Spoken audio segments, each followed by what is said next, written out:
Hello, everyone. This is the guy, the Prophet Wolf. Yes, I am back with a second podcast this week. Um, got my guy here, Corey, aka What's up? Technical Dork. Oh man, it's a pleasure having you on my podcast, brother. It really is.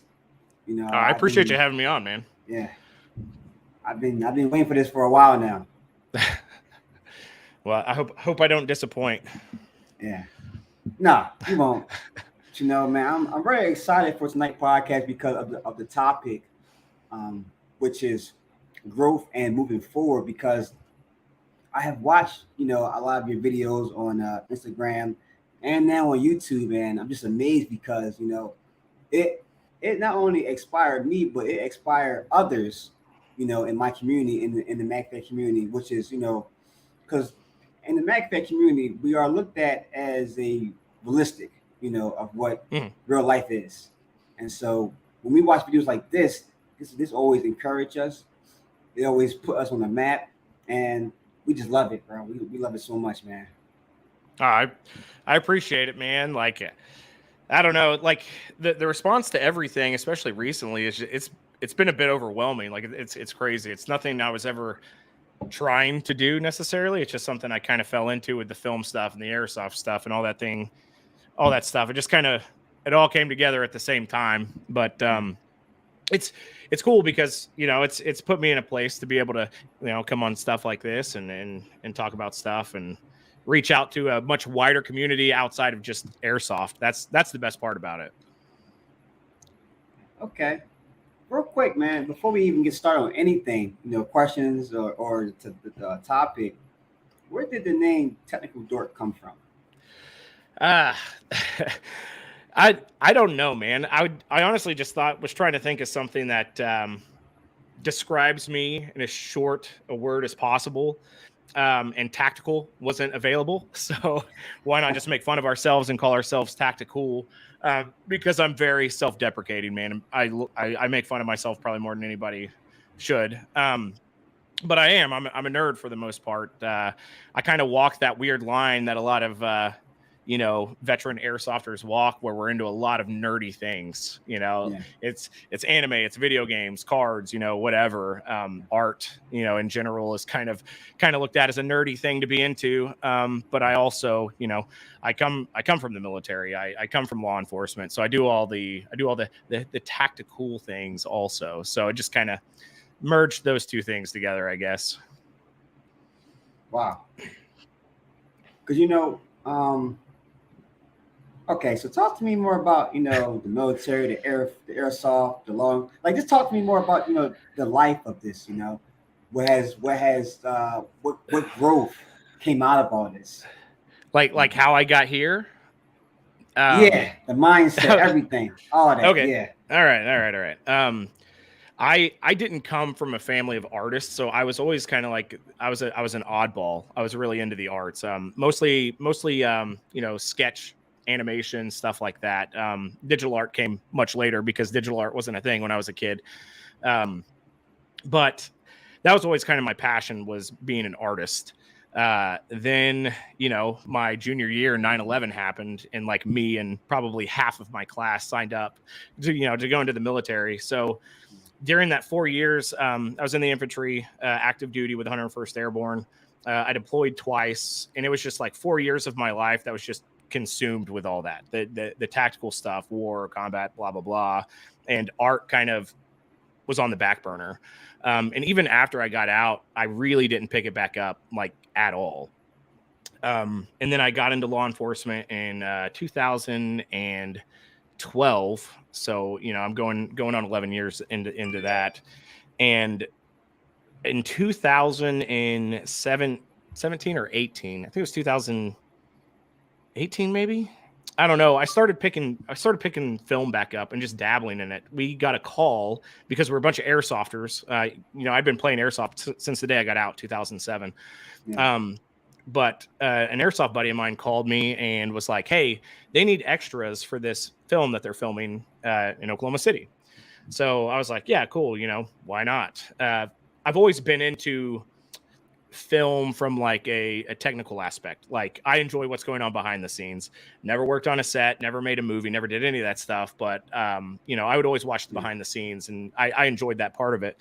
And so I went on to this movie set, and horrible film, still hasn't been released to this day. Horrible production company that was running it, but I got to see how things run behind the scenes.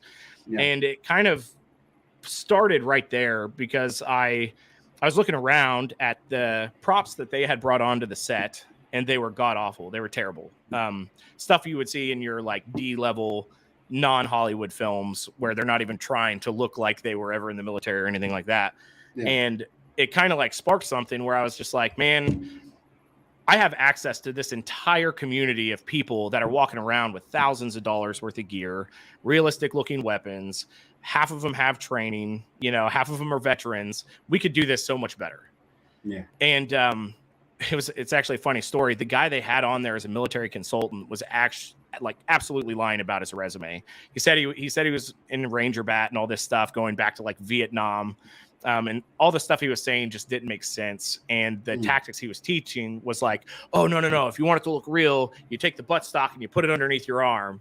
And we're like, no, that's not right. No. That's like, you know, that's Arnold Schwarzenegger and Commando stuff. And so we brought it up to the director during the lunch break. And he's like, okay, cool. You guys come back. We're going to fire that guy. And we're like, oh, geez, like, okay. But anyway, it continued to be a terrible production, and then things just kind of went away for about a year. And then I was at my daughter's softball practice one night, and I got this random phone call for a shoot that they were doing out in Bland, Missouri for a movie called SCP Overlord. Which, if you haven't seen SCP Overlord, I think it hit 19 million views like yesterday. Absolutely blew up on YouTube. But it was just pure luck that I got the call to go be in that because there was supposed to be somebody else in it. They got in some trouble. They offered it to a friend of mine. He wasn't available, so he told him to call me, and that's how I got into it. So I went and I filmed it, and that was a great production, and I met a lot of good people. And coming off of that, I was like, I think film is what I want to do. I've always been passionate about it. So it's, you know, it's time to put my money where my mouth is and see if I can actually pull it off.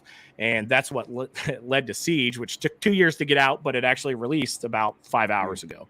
But that's kind of like, I don't know. That's a brief summary of what led me from there to here, pretty much. Wow. That's amazing, man. You know, and I just want to share a little bit about my story. Because, you know, when I was younger, you know, growing up in North Philadelphia, you know, you see a lot, and it messes you up, and so it pushes you in a direction. And, you know, I felt like my direction was towards the military. You know, I always was military. You know, I looked at the Marines, Navy SEAL, and the Army and stuff like that. I looked at how, you know, the training was. I looked at, you know, the brotherhood. I looked at how they survived, and it was so many things that I was ambition about, you know, the military. And, you know, at the age of, I want to say 16, you know, my mother didn't really like it. My father, he said, go for it. And so, I don't know, you know, me come from a Christian home, Christian family, you know, I got to pray on certain things. Certain things you got to pray on because, you know, you don't know what to expect in the future, and you don't know the next 5 or 10 years will be like. And so I began praying, you know, just trying to figure out, like, is this really the route that I want to take, you know? And so I met a man at the church recently, or not recently, but when I was younger, and who was basically a traveling preacher. And I'll never forget this. I'll never forget this. I went to the church, me and my mother, and this guy was just preaching, just talking and stuff. And it amazed me what he was saying because, you know, it's my first time meeting this guy, you know, but I felt so convicted by what he was saying to me, and it affected my mind. It made me just look at life completely different after that. Right. And so the part that really got me was when he called me up there in front of, you know, hundreds of people and gave me this prophecy to hold on to. And this prophecy was, he said, whatever you do, don't go to the military. And so I looked at him. I'm like, how did you know that?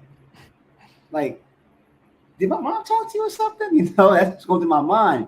And so he began still talking to me. He said that because God has a purpose for you. You know, his purpose is a lot bigger and deeper than what you want it to be when you think it is. And so he told me to just stay on the right path, keep doing what's in my heart to do, and you know, it will follow me. You know, it'll come a time where people will need me. It'll come a time where I'll touch so many people as an encouragement, you know, motivation style, and you know, my purpose will be very clear to me. And so now that I'm 26 years old, which was 10 years ago, I'm 26 years old now, and now I see that. I see the purpose in front of me and the vision he has for me. And so I don't regret, you know, not going to the military, but when I see guys, you know, that was in the military, you know, I always tell them thank you, you know, and they always say why. Some of them already know why, but some say why you say thank you, but I always say because I had a chance to go, you know, and you guys, you know, guys serve our country, and so I respect that and I love that so much. And to see you here, man, it's a blessing, it's an honor by me, you know, and the Mexican community because, you know, you guys put in a lot of work, man, and a lot of times the emotion is usually on the face. You can always tell. So I respect it a lot. Yeah, and see, it's actually funny. Like you're not your story, but it's funny to hear this because my dad, like I'm a preacher's kid. My dad was a preacher, and his dream for me was for me to go to preaching school, but I signed up and I went to the Army. So it's literally like the polar opposite. But you know, we're still a church going family, man. But no, I absolutely get what you're saying. It's definitely, you know, it's a type of calling, you know, to go or to not go or to do something else. There's a million different things you can do to help the world, and the military isn't the only one. You know, it's a little overglorified. I think we can all admit that. But it's different. Everybody has a different purpose. So, I mean, it's nothing to feel bad about if you didn't get to go, you know, it's nothing to be like overly boastful about if you did, but I get what you're saying. Yeah. Cause you know, a lot of people like when I'm on the field and everything, you know, I'm a great leader. I lead my soldiers, you know, and I love it, man. I love getting out on the field because you'll be amazed how many people follow you, how many people look up to you, how many people are seeing if you are staying true to your character. And so for me, I'm a big guy, you know. I always talk about character. You know, I feel like character is very important in today's world because not everybody know who they are. You know, not everybody knows their character. And so, you know, for you, you know, I'm just say this for you, technical dork is your character. You know, that's who you are. That's who you build up over time, and you see that. You see it in yourself. Yeah, you know, and people they love that. They love to see your growth. You know. Yeah. No, it's always kind of weird. Like I don't think we ever really truly see ourselves how other people see us. You know, I think we're always harder on ourselves. But it's like, because to me, I don't know that necessarily confidence is like a big issue, but I'm always surprised when somebody reaches out and they're like, hey man, we want you to come and be a part of this. And I'm like, okay. Like I legitimately have no idea why. You know, I've been working with Milsom West for the past 2 years, as one of their cadre. And, you know, they were after me to come on board for a while. And I was just like, I don't understand. I'm not special operations. I'm not a Ranger guy. I was just regular infantry, you know, because a lot of their guys are like Ranger bad guys. And, you know, after getting to go and work with them, like, okay, like now I kind of get it. We all have similar attitudes, similar mindsets. It's the ability to have that command presence, to where if you say something, like people will know that it's coming from a place where you have experience. You know what you're talking about. It doesn't sound like you're just pulling it out of your butt and making it up as you go along. And I've come to realize that it's taken a lot of time. If you would have known me whenever I was younger, I would not. I was not the same person. You know, anxiety was a big part of my life, and just being scared of everything was a big part of my life. And of course, being thrown into, you know, the military at a very young age, like 2 weeks out of high school, it kind of changes all that. You're kind of forced into growing. It's either you grow or you get out or you get hurt. So you know, it's kind of forced growth to a degree, but I was able to take those life experiences and apply them to a lot of different things, and I mean, talking about growth, I think that's kind of how that works is you have these life experiences, you either react to them in a good way and you learn from it and you grow, or you react to it negatively and you just kind of get stuck where you're at.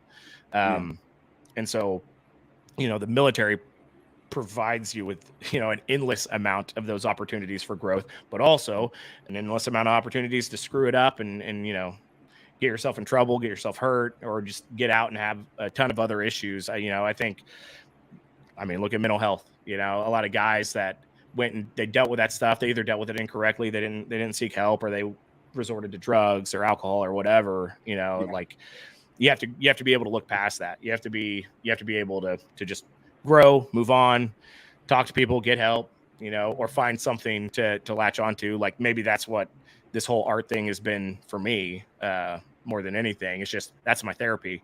Anytime I'm working hard or I'm doing something with film or I'm doing something with art, man, it's like I can just lose track of time, and it just it calms everything down. So I don't know, it's interesting. It's interesting to kind of I don't know, have people approach you because they like what you're doing, and you're like, I don't know that I'm doing it right yet. I'm not anybody huge. I just now started kind of getting a little bit of stuff going on Instagram and YouTube. I'm brand new to that. I've got a couple videos on there, but just it's all brand new. So airsoft is the one thing I feel like I'm well established in.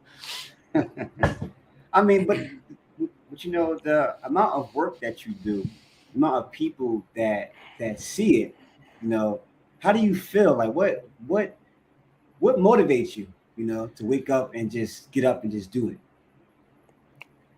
It's art, man. I love art. Art is my passion. I don't go into it looking for the numbers. I don't get paid for it at this point. So if something hits, I put a reel out on Instagram a few months ago that hit like 330 something thousand views. That's the biggest thing I've ever had happen. And it was exciting, but what I enjoyed more was like people's response to it. Positive comments or questions about how I did the VFX or whatever for it. So to me, I think the motivation is more inspiring others to maybe not be afraid to step out and try these things, or just, to feed those dopamine levels in my brain, with positive comments from people. I like it when people enjoy my art, and it doesn't have to be enjoyed in mass. It just needs to be that one person that enjoyed it and was inspired by it, or, wants to do something with it, because they saw it. Because that's what people have been for me. I grew up on Freddie Wong and Corridor Digital and like all those guys making their little short films, on YouTube. And that's what they did for me. So if I can do that even on some minuscule level for anybody else, like that's success to me. I don't have to be a millionaire. I don't have to go to Hollywood. I don't have to have 1 billion views. Like people just need to enjoy it. That's really all it is. What's the filming like?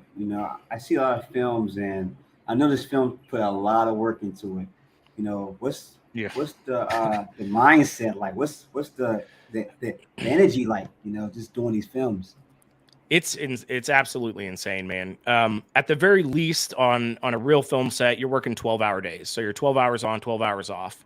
And it's so fast paced and it's so rigorous that like your body is breaking down, like as you're, especially for action films. My actors in Siege probably walked 5,000 flights of stairs in about 2.5 days. There's a lot of stairs in that building, and we shot on a bunch of different levels, and they're clearing stairwells and stuff like that. And we did one 12-hour day, and then we got behind schedule, so we had to do 2 18-hour days to finish. So we made a 17-minute movie in about 2.5 days, maybe a little less. And if you know anything about film, that's absolutely insane. That shouldn't happen.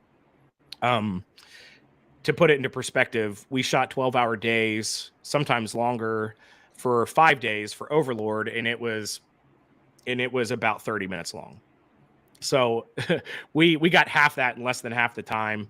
And it's just, it's controlled chaos. And one thing that was good about the military, it kind of taught me to live in that environment, to be able to control many different things at once, because that's what a director does. You have to be able to talk to your cameraman. You have to be able to talk to your art department. You have to be able to talk to your VFX guys. You have to be able to talk to your lighting department. Like, and this is every single shot of every single scene. Like, you're controlling it because it's your vision. And if you want to get the shot that you want to get, you have to be able to deal with that. And I've seen people that can't, and I've seen people that are 10 times better at it than I am. But that's kind of what it's like. It's literally like it's a sprint for a week. And then it's, for me, for Siege, it was 2 years of post-production, trying to find the right people to get the job done at the lowest price, because it was all out of my pocket for the most part, minus, some donors that came in and did some really cool stuff for us. Wow. Yeah, because I see a lot of great things, man, with the helicopter, the night vision, man, I can name a lot of things, different buildings, stuff like, because I know in filming, and I don't know much. I know somewhat about filming, because I know filming is not cheap. I know filming is definitely something that you have to be aware of. You have to know, and you have to, make sacrifices, many sacrifices. But how does that work? I see you guys, like, I don't know. I watch so many videos you guys. It's a lot. It's a lot, man. Like in what way? Like in the amount of work, or the cost, or what? Just everything. I would say everything, but I feel like the cost. It's the cost. So at my level, it's very much dependent on who's willing to work for free, who your friends are, and and honestly, more than anything, who believes that you're going to be the guy to take them to the next level. It's like taking a risk. They're investing their time, hoping that it turns into money. And I'm not saying that like they're like greedy people, but these are people that are professionals. They do this professionally. They have lives, they have families. And I'm not the guy that I don't want to pay people. I hate that culture of people asking for free stuff. It's toxic, it's honestly what led to some of the issues with Siege. Is there were people that were on board to do it for free, and then in post-production it ended up becoming too much work and they just backed out of the project, over and over again. And that's not to say I tried to dump everything off. I tried to do as much stuff as I could. I did all the VFX minus 3 scenes of CGI, which was like, it was like 50 scenes of VFX that I did. I helped a lot with the edit, but we had an editor. It kind of fell apart in sound. We went through 3 or 4 sound guys before we finally were just like, just find somebody that'll do it at a reasonable price. I'll just shell out for it. So we ended up paying quite a bit for that, but it shows. It's really good. But a lot of it is just, people's willingness to take that risk on you, or they just want to go do it for fun. But it's like, me and one of my best friends, Cole, he's one of those guys where he knows who I am and he was willing to take that risk. And I've been able to, help promote him and get him into other productions because I featured him, and the dude's a natural talent, no acting training or anything. And he's phenomenal. And so he got to do a Ten of Swords film. And then he and I both got to act together for the first time on The Stalker that's in post-production right now. So it's just risk. It's either you want to have fun or you're risking it, hoping that this person comes back to you to help you in the future. It's kind of like I don't know, the circle of life type of thing. Okay, yeah. What's the traveling like? Because you guys travel a lot too, I assume. I love to travel. I spent a lot of time in Arizona last year doing a lot of photo shoots, a lot of film stuff. I got picked up by a couple airsoft companies to do some production stuff for them. I've had people reach out everywhere from Canada to Florida. It's all over the place. That's what's cool about the internet is, the good side of it is it connects you to the world. Essentially, everybody sees it. When somebody leaves a comment and it's in a language I don't understand, that's cool to me. Hopefully, it's positive. I'll just pretend like it is. But yeah, it's I like to travel. I like the airport life, man. I like flying around. I like meeting new people. I like being, I would much rather be global than just centralized in Oklahoma, because there's not a lot of film stuff going on in Oklahoma. I'll tell you that. But yeah, traveling it's not the worst part. Traveling's not the worst part. Okay. Yeah. So you mentioned airsoft companies. You get a chance to meet airsoft companies, and what's the experience like meeting them? What are some of the things that are said in these meetings? Because they look at your work. Honestly, I'm kind of I'm really good friends with the two largest companies that there are, the owners. I know them personally. I've known them for, some of them for at least 7 or 8 years at this point. I own a business on the side where I print T-shirts. I own a screen printing business. So I started printing for American Milsim back in like 2014 or 13, and I've been friends with them ever since. And then Josh Warren, who owns Milsim West, I just kind of met him through these airsoft events and just talking to him. And we're good, pretty good friends at this point. I work for the guy, and he's awesome to work for. A lot of what they're always trying to do is just to improve their product. You'll work with some people, and it's just the sad truth is some people don't care. Some people don't want to improve their product. As long as they're selling tickets, they don't care. Yeah. And then there's some people that want this to be their forever job. They want it to maintain that good reputation of improving their product, giving people something new, different, new locations, stuff like that, forever. Because it's a big industry. I know these guys make their money, so they want to stay up on the know. But those are the two that I really do know, and I've known some in the past that have kind of gone along the way because they didn't improve their product. But it's a good community. The airsoft community is a good community. There are parts of it, that are toxic. That's everything, though. That's everything you're ever going to be involved in. You're always going to have bad people, but for the most part, I've had very few negative interactions with people in the airsoft industry. Yeah, I seen probably a few videos. Well, not a few, a lot of videos of the cheating. With the yeah. We gotta talk about that. Okay. So obviously it's an integrity-driven sport. There's no marking. Only the welts that you walk away with after the fact. It depends purely on the player base and where you're at. At Milsim West, I've been to 4 events now. Never once has it been an issue. Hit calling has never been an issue. And it's because the group of people that are there, they get a kick out of, reenacting their death, kind of overplaying it. They have a good time with it. It's treated more like a military exercise and less of a game. There's no winners or losers. Like, a lot of people are there to learn. There have been guys that have gone through Milsim West that have gone on to Ranger Bat, because they enjoyed it so much. They were always planning on going in the military, but they enjoyed doing that, and they found that that's what they wanted to do, so they moved on. But then there's other player bases where you get younger kids, you get people with the main character syndrome, you get the people that want to win, and in a sport where you don't mark each other, there can't be a score. It will never work. You might as well just be pointing your finger and saying bang bang and no, I hit you. It's like, go out there and have a good time and just have some integrity.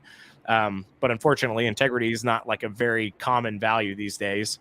So when it comes to these younger kids, and we try to reach out, we try to teach them the best, but at the end of the day, you only get, 2 days with them every few months to play airsoft.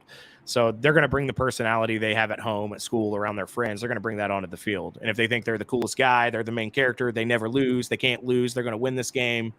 That's where you get the hit calling issues, hit shrugging, just lying about getting hit. Or I'm sure you've seen the videos going around of the people just full autoing kids in the back of the head. Just goofy stuff like that. I've seen it. It's never been done to me personally, but it is an issue. I wouldn't say it's as big of an issue. A lot of it gets blown out of proportion because of the internet. Only the crappy stuff makes it onto the internet 90% of the time. If you actually go to an event and you meet people, a lot of the fun that's had there is after the game's over and people are just hanging out and chilling. But yeah, it's always going to be an issue just because, they're not little paintballs, they're little BBs and they bounce off of you. They don't leave a mark. Yeah. I always wanted to try airsoft. It's fun, man. I started out playing paintball and then I moved over to airsoft. I played paintball when I was in the military. Yeah. Oh man. We had a little speedball field. We played a little wood ball too, but I was too poor. I couldn't afford it. Yeah. It's expensive, man. Yeah, you're not lying about that. It's very expensive. I have bought so much stuff over the past couple of years. This past 5 years, I bought different markers and stuff, and man, I probably could say I probably spent about 46,000. Yeah. Yeah, about 46,000. Yeah, Yeah. 46,000. But I'm probably yeah, around that for airsoft too. airsoft too. Yeah, airsoft, it's the gear that you wear more so than your gun. But Yeah, yeah, yeah. yeah. You guys definitely got some good. Yeah, what's that? Oh, I was just gonna say, like, you start out real cheap in airsoft. That's the nicest part about it. Like, it's kind of hard to start out cheap in paintball. Like, I remember, like, at the very least, if you bought the cheapest pump gun back in the day, you still had to buy paintballs, and paintballs were just through the roof. Yeah. But airsoft kind of alleviates that. I mean, you can buy 5,000 BBs for $20, so you're good to go for a month. But where I'm at now, I've got a buddy who builds probably some of the best custom guns in the country, and he builds them for me. But that comes with a price. you gotta pay for it. So is it like 3D print? Say what? Is it like 3D print that he used to like custom and stuff? No, a lot of teching, they call them airsoft techs, but a lot of teching is just making sure, like, your gears and everything are shimmed right. They clean stuff up. They put better products inside of it. They take out the stock parts, put in high end parts, and you can't just take the old parts out, put the new parts in. Like, there's an art that goes into making sure that everything works correctly and that things mesh up just right. And his are hands down the best, most reliable guns that I've ever shot. It's Fatco Customs is the name of the guy. His name's Ryan Dean. And what's cool about him is if you show up at an event and he's there, he'll be like, hey, give me your gun. And he'll take it apart and clean it for you and put it back together, Wow. for nothing. Like, he's real big on customer service. He's awesome guy, awesome family. Yeah, I just got into that honestly because before this event last weekend I was in Canada. I was at an event in New York, Troy, New York. It was called 0 Hour. Man, that event was amazing. And I remember before 0 Hour started, I had just got my MG100 full auto. I got it full auto, pretty easy, pretty simple. And I'll never forget going to this event in May called 0 Hour. I saw guys who had the same gun I had, and they asked me, they said, "Hey, how's your full auto? Like, how did you do with this stuff?" And so I said, take the gun apart. I got you. And so they was like, "Oh, I don't know how to work this. I just got this." And so I began doing it myself, and it was amazing, man. I took it apart, cleaned it for them, began testing it out 2 or 3 times, and for all it was amazing. I mean, the round ball going into it was just amazing. The first strike's even faster, but it costs. First strike, probably about 50 cents. Yeah, 50 cents. So, 50 cents. So if you want to add like 150, it costs about 100 something dollars. Yeah, it's crazy, but I loved it. I took an airsoft gun apart one time and it never went back together right, and I was done after that. I was like, I'll just pay somebody to take care of this. I'm out. I'm not a tech. I don't have the mindset for that type of stuff. I'm not a car guy. If it's electronic, I probably shouldn't touch it. Yeah. Nah. I don't know. It's not hard though, man. I don't know. I spend time doing research. I love looking at videos and stuff. So I took time out, man. But I know the only issue that I actually had is when I bought a 3D marker from this company called MagFed Maker. This guy out there, I think he's in Canada, but he makes these guns and stuff, and he had a kit for me. It was an 8K kit, actually. It was a great kit. I loved it. So I had it for almost 2 years now. But when I put together, some of the pieces wasn't fitting right. And so I reached out to him, emailed him and everything, and said, "Hey, I'm missing a few parts or something. Is it possible that you can send me like a instruction or like a manual or whatever to look at?" And he sent to me whatever. I looked at it. I said, "I'm still missing something, man. Something's not right." So I say, "You know what? Forget it. I'm just going to go ahead and try to fix it my own self. Just try to put it together some way." Had it fine for 2 years. I just took it off 2 months ago. That thing was a mess. It was a mess. It was the worst, man. I couldn't even I couldn't deal with it no more. Couldn't deal with it. But I enjoy MagFed paintball, bro. That's all I can say, man, because this last weekend at PRZ Paintball in Canada was a blast. First time out the country, and man, I mean, Do you have any issues taking paintball guns outside of the country? no, Really? first time I did it was last weekend, and I drove for 6 hours to Canada, so Yeah. it wasn't a bad drive, and I was straightforward and everything. I had my paperwork and everything ready just in case you want to check and stuff, and Gotcha. they said I was good to go. I was good to go. I've not played airsoft out of the country yet. I've been all over the United States, but I haven't gone out of the country yet. I've got buddies in Canada that they play up there, and I've been trying to go up there for a while to play, but haven't been yet. Yeah, Canada's big, man. It's big. Oh, it's huge. Yeah, and I couldn't tell you where anything is.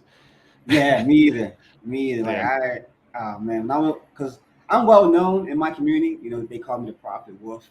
That's a crazy name that happened last year that somebody gave me. But yeah, man, like I just enjoyed like their mindset out there, their movement, and them guys is hardcore. Yeah, they are hardcore. No, both the guys that I used to run with that were from Canada are both extremely talented individuals. Yeah, they don't mess around. Yeah, they're both super smart guys, and just like when it comes to the tactical stuff, one of them was the TACMed champion back in like 2016. He was teamed up with an old Delta guy. Yeah, he actually taught some medical stuff at like the Joint Special Operations Training Center. Like he's legit. He's a legit dude. Yeah, a really cool guy. But yeah, I want to get up to Canada sometime. Yeah, you don't meet too many guys like that, man. You really don't. It's hard to find nowadays. Yep. But I know for you, man, you are connected. You have been around for some time, and I don't know. I want to bring you over to my field one day. Play paintball? Yeah, dude, I'd play. I've seen some of your videos. It's like it's the bridge. What you do is like the bridge between airsoft and paintball. It's like, and when I got out of paintball, that stuff was just starting to kind of catch on. And like I think the first thing I saw was like the Tippmann, like the A5s or something like that had just come out. Yeah. And those were the first ones, that were, I think they were the first ones that were full auto, if I remember right. And you could get the flatline barrel, and they started slowly looking more and more, like ARs and stuff like that. Yeah. And then around that same time, like airsoft guns started popping up on the shelves, and I was like, oh, that's kind of cool. And I ended up going that direction because I was a poor guy. Yeah, I always wanted to try airsoft. I know a few guys try to get me the airsoft. And I was like, I'm sticking to paintball. Like, you'd like it. Yeah. Don't get me wrong. I know I like paintball because I played it. But it's different. I don't know how many guys do y'all normally have in an event? Whew. A MagFay event, I would probably say the most I seen was 600. 600. Okay. Yeah, so I think the biggest one I played out was 1100. Like they get massive, but 600 is huge for paintball. But yeah, the average airsoft event is 400 to 1,000 these days, and they pull 1,000 a lot, probably 6 or 7 times a year, 1,000 plus. But I mean, I don't. Yeah, it's almost too big. It's almost too big at some of those places, but it's crazy. It's insanity. But how do they do it? Like I know that's a lot of work to do, for one person. So like, how do these people come up with these stories? These storylines for their event. Honestly, there's no real storylines. It's just you pick a uniform and you go. What the event host normally controls is like objectives and spawn points and things like that, and they try to keep the game as fair as possible. Milsom West does a phenomenal job of it, and the way they do it is with people like me, the cadre, are embedded with. Just about every 30 guys has a cadre, and then there's a rank structure. So, I play the role of the platoon sergeant. So I'm the cadre. If somebody screws up, I kick them out of the event. Like I have pretty much the owner's authority to make sure that people keep the event honest and fun. And that's what they pay us for. And that's the thing is paid staff makes an event so much better. Because there's probably 20 to 30 of us at any given event. And it just keeps things under control because there's a certain level of respect that people there have for like the veteran cadre. They know that we're not just airsoft players running our mouths. Like there's experience behind what we say, kind of like I talked about earlier. And so he uses that to control his games. So we have communication with the other team and with the event host at any given time. So if the game starts getting one-sided, they'll start building missions to make it more fun for everybody. And I'll be honest, the games that I've been to so far, we get absolutely destroyed. Normally we're outnumbered 2 or 3 to 1 because everybody wants to go play on the Russian or militia side. And they want to beat up on NATO.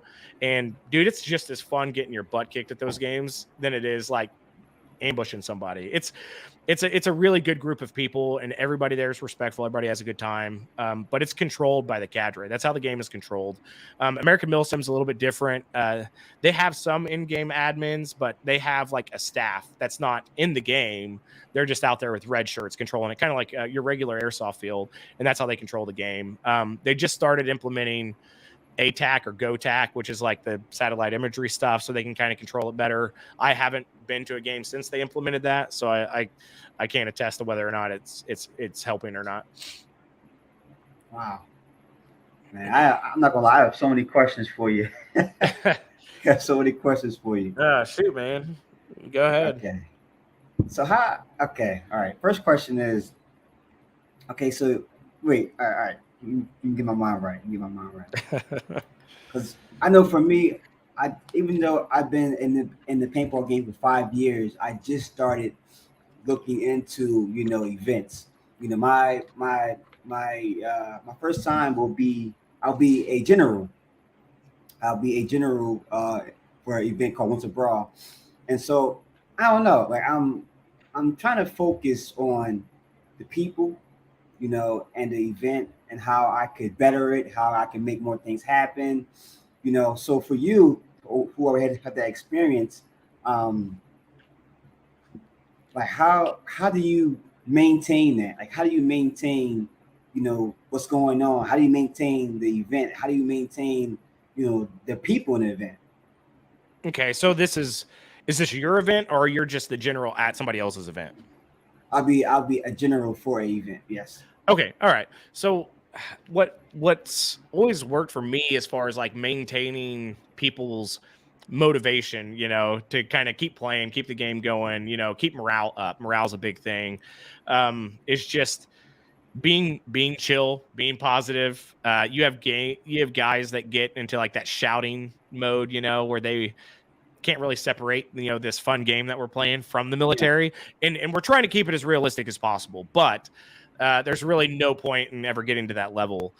Being respectful, answering questions. And the biggest thing for me is passing on knowledge. These kids, I want them to come back to, and I say kids, they're adults too, for the most part. They're mostly adults, but I want them to come back to the event. I want them to implement what I taught them at the last one. I want them to get better every single time. Again, going back to the topic of growth, I want to help these people grow as players. I want to help their mental game. I want to help their physical game. I want to help their tactical game, because that's what it is. That's what it's going to take to be a better player. So I have to stay calm when it gets crazy. I have to issue the right commands when it gets nuts. I have to take care of my guys throughout the game. Smoke and joke with them, make sure they're having a good time, be friendly with them, get to know who they are. And again, with you as the general, you'll probably have a lot more people under you. Like the most I've had is like 38. So I'm just making my rounds throughout the day, and you have to go do your leader meetings and stuff like that. But just talking to people, getting to know them, passing on that knowledge, because those guys want to learn. They're not out there to be cannon fodder. They want to get better at the game. So one of the first things I always do is like, after the first night's chaos. First night is just, you're fighting with night vision and there's just ambushes left and right. It's insane.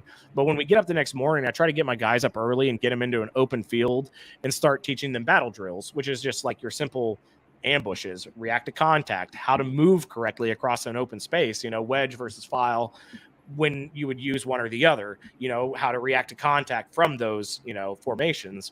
And they're very simple maneuvers, but you screw it up every time. It's like CQB. When you go into a room, everybody trains going into a corner fed room and one person goes down the wall, one person goes this way. Well, that's cool until you go to Iraq and the door is this big. And the second you go in, there's a shelf, you look to the right and there's a couch, and then there's a coffee table in the middle. Well, it's like, oh, this doesn't look like the room I cleared 1,000 times. So it's just, you want to get that those simple things into their minds. So whenever something happens, they at least fall into some kind of mechanical response that kind of looks like what you taught them. And it works. And what's cool is that every single event that I've been to, even though we've gotten our butt kicked, we've pulled off at least one successful ambush or one successful flanking maneuver. And when I see that happen with guys that have never fought or never been in a firefight or never trained a day in the Army, it's pretty cool. And it's pretty reassuring that I at least know a little bit about like what I'm doing. Yeah. I'm about to say, how's your leadership? Your leadership when you like you said, you guys get your ass kicked, but what's the mindset like? It's I don't know. Like, I'm trying to think of the best way to answer that. What's my mindset? Like, if I'm getting just beat down? No, you and your guys is holding down in position, and you guys are surrounded. It's what's my next move? That's where my mind always is. What's my next move? I have to be able to look at what I have in front of me, the situation, and make the next move. And then once I get to that move, I have to know what the next one is until all my guys are dead or I'm dead, and then I don't have to think about anything except going back and getting water. But that's what good leadership should be. It shouldn't be your guys on the ground making decisions for you because you're frozen up. You have to be able to push past that and think you have to think about what your enemy's doing and what your movement should be.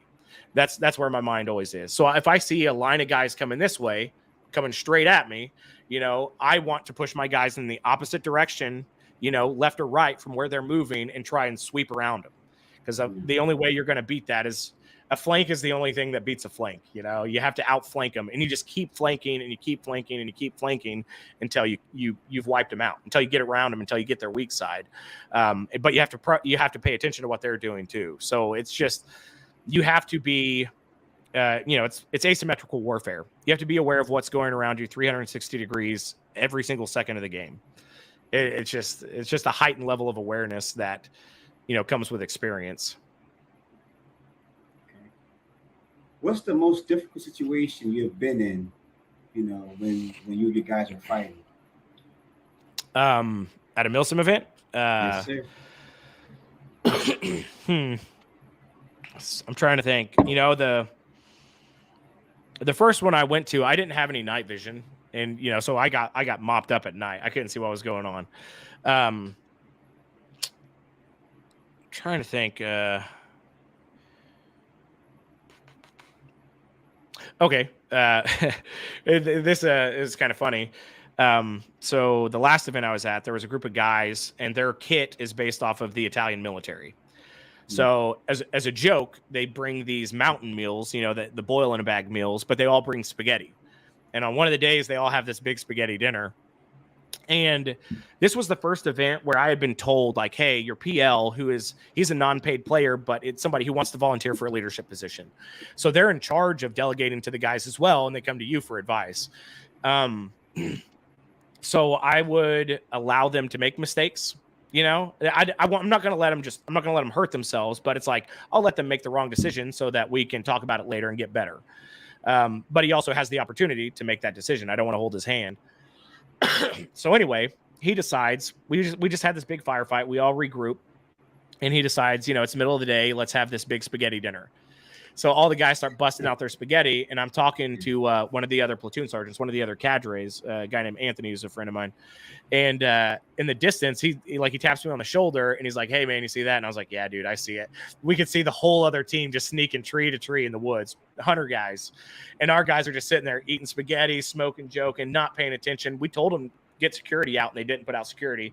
So we just kind of cross our arms and we step back into the woods and just watch them just get ambushed by 100 guys, man. And I mean, spaghetti got kicked over and people were mad and whatever, we bound back. We got a couple of them, and then they smoked us too. But afterwards, we had this really good conversation about hey, that's why we pull 360 security until the game's over. Can't do that. So that was probably the worst beatdown I've taken. As far as like one of the tougher situations, we were trying to get guys out of a shoot house, and CQB always sucks. And especially at Milsim events where it's like you have 100 guys inside, 100 guys outside, you know, which is not real world at all. But you have to just push through in numbers, and trying to motivate guys to go die on purpose is impossible. Even if it's airsoft, it's like for some reason when you get into that scenario, they're afraid to take a BB. I don't know why it is. I don't know why it is, but it's just like, hey, I'm an idiot. I'll go be the first guy, you know. But it's like we had to go up a stairwell and into the second story of the shoot house. And of course, as we're going up, they're shooting down on us and they're shooting out the windows and we're throwing grenades and all that stuff. And we never, you know, we got into the second story, but we never took it. You know, those are just, you know, tough beats. You're not ever going to win them. CQB is really hard to win in airsoft because it's just people blasting doorways with infinite ammo. But yeah, I have seen a lot of leaders go through that, you know. And the one thing I love to do is I love to watch and learn and take notes because, you know, when it's my time to be the leader, I know what to do. I know how to do it. But I know a lot of times, like, you have to make that sacrifice, and not many people are willing to sacrifice that. You know, willing to sacrifice themselves, willing to sacrifice their teammates or whatever the case may be. And, you know, I always tell people you have to know what you're doing. You have to be aware of everything, aware of your surroundings, aware of enemy front line, all that. You have to be aware because anything can happen, man. And I'll tell you a quick little story of mine. Happened about 2 years ago. This is what changed my mind and molded me into being called the Wolf. 2 years ago, there was a paintball event, one of the biggest paintball event of the world, called Skirmish, Invasion of Normandy, and there were over 4,000 people. 2,000 was 2,000, and I remember at the time I had my first squad called the Terror Killers. You know, it's about 10 to 12 guys of us. I think only 8 showed up to this event. And so I remember we met up with a guy who actually did serve for a living, you know, who's actually in the Army and everything. Great guy. Shout out to Antonio. I remember him leading us into the woods. You know, we finally got past the enemy lines. Took us like 2 hours to get past that.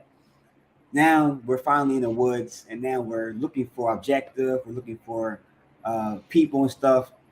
And so I remember him saying that it looked like there's a team coming towards us, about 12, 15 guys. I think it's 15 guys. And so we all got in our position. At this time, I had a ghillie suit on. You know, I'm in the woods somewhere in the bushes. Great time. And we ambushed them. You know, they got super close to us, and we just took them all out. But I'll never forget when this one team that was also on our side told us to stay put. And I had a feeling. I said, something tells me we should go. We should not stay here because something's going to happen. I got a feeling that we're being set up or being ambushed. I don't even think that guy was even part of our team, even though he said he was. But it was weird. It was super weird. And so the moment we left, the time we left, like 10 minutes later, we left, we see guys with different colors on. And I remember that same guy was just talking to us. And so I said, hold up, y'all. I think we should stop. I said, these guys don't got our color on. So they asked us, you know, where we going? And I asked them, what team you guys on? Everybody got silent for about 30 seconds. Yeah. Next thing you know, I said they're the enemy, and then boom, shots go off. Oh man, I'm being shot by like 5 or 6 guys. You know, it was crazy. Everyone started going bizarre. Like it was a massacre out there. And so now we're trying to get out the woods, and we go in front of enemy line again. And there's 100 people in front of us, and it's just me and my guy Maverick. And I was like, man, what you want to do? You want to go out there and just, you know, get a blast or surrender? So he said, no, man, like, let's surrender. Like, I don't think we could do this. And so, you know, I thought about that, man, for almost probably 6 months after that. And then I said to myself, I will never do that again. I will never surrender again. I will never get behind me like that ever again. And next time I will take charge and I will be a better leader because people watch and see what you're doing. And so they're like, they're just because everyone told me why I didn't lead. Like you were supposed to lead us instead. This other guy led us and we all died. Like why? And so I was haunted by that for almost yeah, I would say a year, but it really was like 6 to 8 months, man. I was haunted for that. Because it bothered me so much, man. It bothered me so much. And so now my mindset is to be a better leader, to lead people and lead the right way and always be prepared. Like make sure you prep for things, you know. Oh yeah. Yeah. It's with 5 or 6 P's, the prior planning prevents piss poor performance. Yeah. Yeah. Yeah. No, that's honestly, that's the biggest part about being cadre at Milsom West is the prep that goes in ahead of time. It starts 2 months out. Like I'm already talking to my platoon going into an event at the beginning of September. So we're figuring out what kind of assets we have, who has night vision, who has machine guns, you know, the role, our medic, you know, what roles we want to have. We're going to start doing classes here pretty soon. But yes, no, you're right. Prep, like one, you have to be mentally prepared, but you have to be physically prepared, you know? Yeah. Yeah. I mean, fitness is one thing I always kind of push onto my guys. Like you need to start walking and drinking water now. At the very least, you need to be walking with a little bit of weight and drinking water because, you know, some of my platoons have had 50-60% attrition rates where they've fallen out. They don't finish the 40-hour event. Yeah. I mean, it can be, you know, it can be a lot. It's especially if you're not prepared. 25 miles in a weekend walking with a ruck and with gear on is tough. Yeah. So no. But you know, I have seen guys do that and they pass right out, man. It's not even like funny. Yeah. They pass right out. It's scary to Absolutely. Me. Yeah. No, it's a lot of people I think they write it off because it's the game version of, you know, the military. So they expect it to be easy. And a lot of them, they've got, I don't know, that video game player mindset where I can do what Captain Price does. I can do, you know, what Sam Fisher does. Like those are my boys. I can do it. And then they go out there, dude. And then they're just planking. They're out. So it's, no, you need to be ready. You can listen. There's been some bigger dudes, some guys that look like they're out of shape that finish. Because it's a mind, like you said, it's a mindset. You know, you have to think you can finish. You have to know you can finish. If you go there with doubt, it's gonna eat you up, especially if you're out of shape. But yeah, physical fitness, mental fitness, man, you got to be ready to go. Yeah. So I don't know. I have big plans for the community, man. I do plan to host my own event very soon, hopefully next year. Looking forward to definitely having more people involved, and I would love to have you involved, man. I really would. Man. I don't know. For some reason, you inspired me. I'll do it. I'll go out and I'll embarrass myself, dude. I'll get eaten up by a bunch of paintball players. No, I don't. Honestly, I don't think you would, man. It has changed over the years, but I think you would enjoy it as much as you do in airsoft. But you know, no, I'm down, dude. It's just the motivation of it. I don't say no to a lot of new things, man. I'm always down to try it. Yeah. I have one more question for you, man. If I let you go, because getting to my time. But if someone was to watch this podcast tomorrow, today, 3 years from now, couple years from now, whenever they want to watch the podcast, you know, what encouragement would you give to them? What wisdom would you spread to them to, you know, to keep them going, keep them just in the right direction?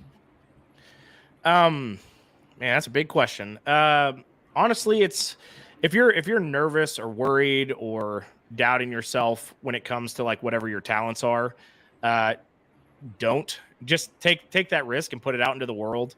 You know, art was something that I always kind of kept to myself, like through my childhood, through my early adult years, especially in the military. You didn't want to be an artist around, you know, a bunch of alpha dudes.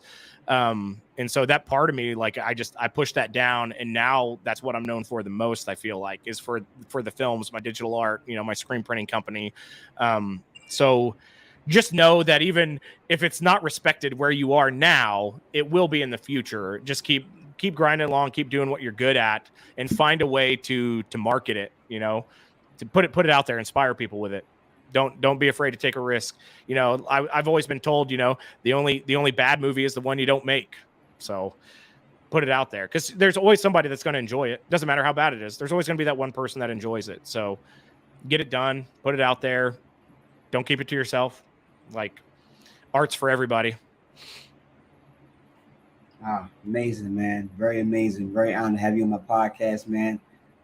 We should definitely run this back in the future, man. I think this inspired. This definitely inspired me a lot. You know, I have so many bright ideas now. You know, where I want to take things and go for this. I really do. Yeah. Well, you come out and play airsoft, dude, and then we'll get together. I'll play paintball. I'll come to you first. I'll come to you first, man. I got an extra heavy rucksack you can put on and walk around 25 miles with. Good question. Do you wear the mask or do you just wear the goggles when you go out there? Like that? Yeah. No, I just wear glasses. Okay, I figured. That's no, a buddy of mine that works for Mira Safety sent us that. That's like a prototype gas mask we're thinking about putting in a movie. So yeah, that's just to look cool in the background. Yeah, so you wear the glasses. Oh man, I'm a little scared now. Just some Oakley M frames, man. You're good to go. They're ballistic, and those BBs, they're not gonna break it. So yeah, I have to try it. I really do. I've been itching to try it for so long. I have to get into it now. Do it. Yeah, man. I know people, man. We'll get you out there. We'll get you hooked up with some gear. Yeah, same here. You know, you're always welcome to come, because I play out in New Jersey. Mm-hmm. I play out New Jersey, Pemberton, New Jersey. I play out a lot of fields out there, so you know you're definitely welcome to come to my home field anytime, man. Also, I do shirts for a living too. I don't know if I told you that. I do shirts for a living. Oh, really? Nice. Yeah, I have my own business of that now, and it's nice progress of going forward and getting big. So awesome. I think see y'all some gear, man. I see y'all some gear and everything, man. Sounds good. Love to have you on my team. Yeah, for sure. I'm down. Yeah, man. Hey, but Cory, man, I appreciate you, man. Let's definitely do this again in the future. And you have a great day, man. You definitely enjoy yourself. And for anyone that's watching this podcast, you know, don't feel free to reach out anytime. Cory, real quick, what's your IG so they know who you are and know about your, you know, the videos and everything that you do? Yeah, so my IG and my YouTube is Tactical Dork. That's spelled COOL, like cool, not tactical. Dork. And it's all movie and art stuff, and it's all dorky. So just go and enjoy it and drop a line. Yeah. So there you go, man. You heard from him yourself. So definitely feel free to check him out, man. Great guy, great dude. You know, reach out to him for anything. I'm sure he'll respond back to you as soon as possible. And for sure. Everyone to stay safe, man. Stay safe. You know, thanks for doing my podcast. Let's go back again. Wi-Fi is slow.